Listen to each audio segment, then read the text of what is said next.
Con la caída del Imperio Azteca a mano de Hernán Cortés en 1521, de las ruinas de la que alguna vez fue una gran ciudad azteca, emergió la nueva capital española, la Ciudad de México.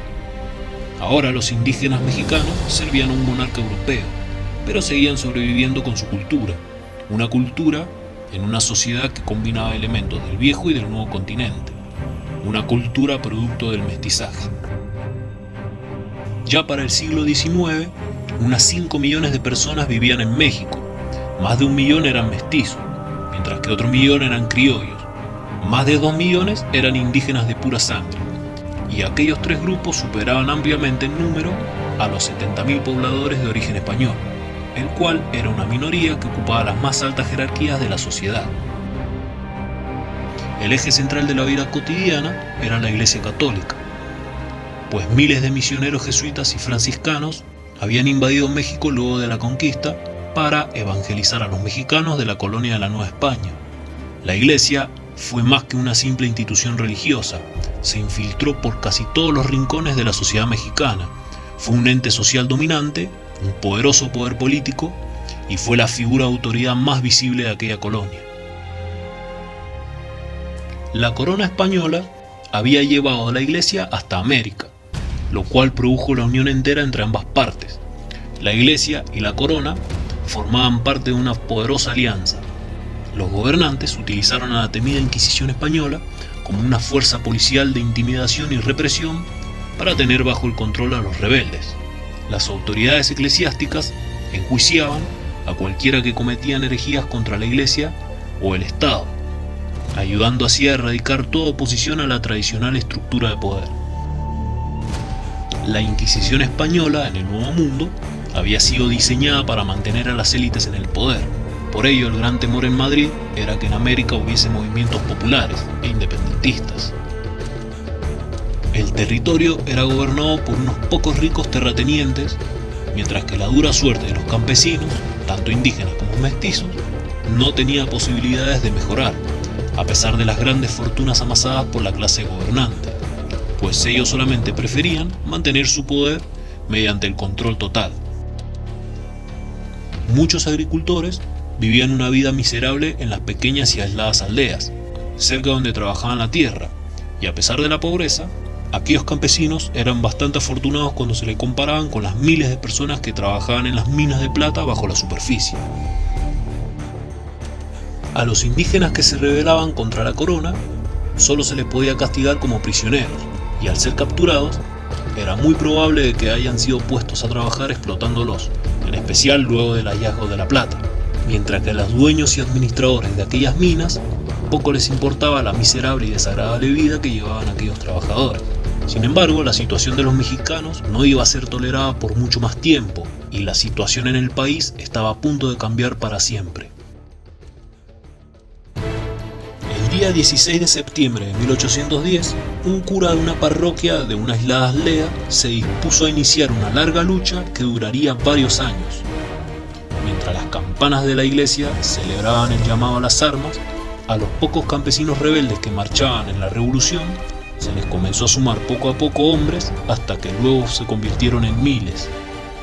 Hombres revolucionarios dispuestos a cambiar su modo de vida llegaban desde las montañas, desde el desierto y también desde el fondo de las minas para seguir al cura Hidalgo y sumarse al famoso Grito de Dolores, acto con el que se da inicio la independencia de México. Reunido por los fuertes campaneos y las duras palabras de Hidalgo, aquel grupo de mexicanos logra capturar a unos españoles de la ciudad. 2 semanas después, aquellas grandiosas palabras de Hidalgo llegan a las aldeas vecinas. Pronto, más indígenas y más mestizos comienzan a unirse al cura y llevan la voz de la revolución por todos los caminos del México rural de inicios del siglo XIX. Miles de personas comenzaron a seguir al cura Hidalgo, pero el problema, a pesar de que él siempre fue un revolucionario de ideas, es que él no era un líder militar y le fue imposible controlar a ese ejército tan grande que había logrado reunir. Para el momento de la llegada a la ciudad de Guanajuato, Hidalgo ya contaba con un ejército de 30.000 campesinos armados con machete, pero aquella ciudad ya estaba desierta, pues muchos criollos y españoles habían huido para proteger sus propias vidas. solo unos pocos habían quedado con el gobernador español y sus hombres en el granero de la ciudad, ya que pensaban que aquello podría servir como fortaleza. Cuando se ataca el depósito, 2000 campesinos de Hidalgo mueren a merced de las balas de cañón y de mosquete, pero una vez tomado el granero, los españoles que se encontraban allí fueron eliminados, y los mexicanos, impulsados por 300 años de pobreza y opresión, saquearon salvajemente la ciudad. Desde Guanajuato, Hidalgo marchó victorioso hacia la capital, la Ciudad de México, y además había logrado casi triplicar el número de sus hombres. Sin embargo, cuando las tropas entraron en la ciudad, violaron, saquearon y cometieron actos de violencia innecesaria en contra de la población civil, lo cual preocupó mucho al cura Hidalgo, y por ello, cuando estuvo a punto de capturar la capital, cambió de parecer. Las tropas españolas capturan a Hidalgo y fue llevado ante la Inquisición para responder por sus actos. Miguel Hidalgo fue juzgado por la Inquisición, bajo el cargo de herejía y de traición, y luego de ser declarado culpable, la Iglesia lo entrega al Estado para su ejecución, el cual se llevaría a cabo el 30 de julio de 1811. Hidalgo fue ejecutado por un pelotón de fusilamiento. El padre de la independencia había muerto. Sin embargo, el grito de Dolores seguiría vivo. Con Hidalgo y los líderes muertos, además de que lo que quedaba del ejército estaba disperso, la revolución se vio sin rumbo fijo. Parecía que el sueño de librarse de aquella tiranía jamás se haría realidad. Sin embargo, algunos resistieron por más tiempo, como es el caso de José María Morelos, quien aún continuaba luchando, pero lo hacía con un ejército de campesinos mucho más débil y menos organizado que el español.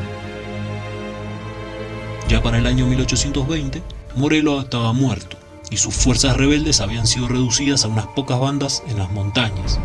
Aquel ejército rebelde había sido diezmado por las fuerzas españolas al mando de Agustín de Iturbide, un rico coronel del ejército real. Este español criollo era un militar orgulloso que se había forjado una carrera y una reputación de ser cruel e inflexible. A inicios de 1821, Iturbide hizo una maniobra casi descabellada, pues se reunió con los líderes de los rebeldes y les propuso unir fuerzas. Entonces los indígenas, los mestizos y los criollos podrían así expulsar a los españoles para siempre de México. La corona siempre había gobernado México con mano dura, y la élite mexicana había surgido debido a la restauración de la Constitución española que se había hecho en Cádiz, un cambio que afectaba a los que hasta ese momento habían respaldado el dominio español, pero ahora al ver afectados sus intereses, la élite criolla decidió apoyar la independencia de los mexicanos.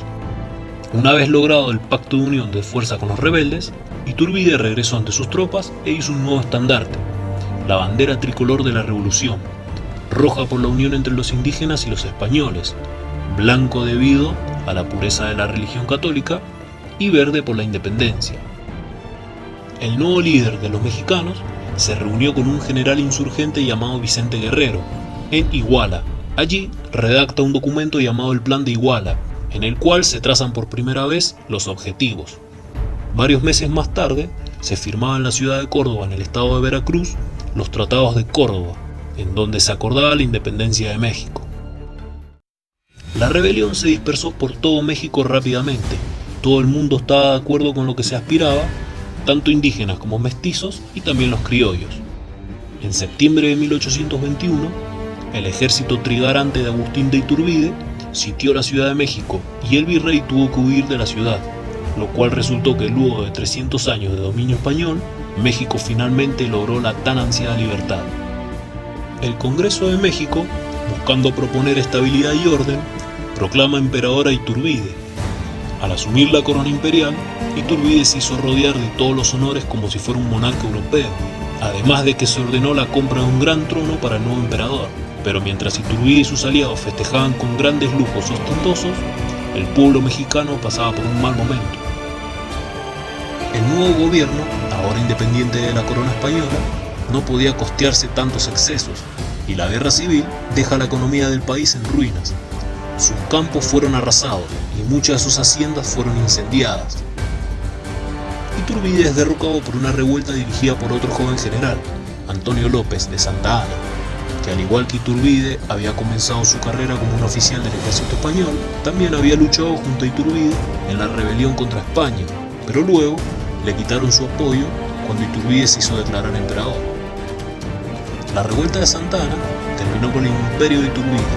Ahora México estaba bajo el mando de otro caudillo, quien gobernaría aquel país durante los próximos 30 años, y durante su reinado se desataron muchos conflictos, en especial con los Estados Unidos. De ahora en adelante, los mexicanos y los estadounidenses entrarán en grandes disputas para asegurarse el dominio de gran parte de Norteamérica.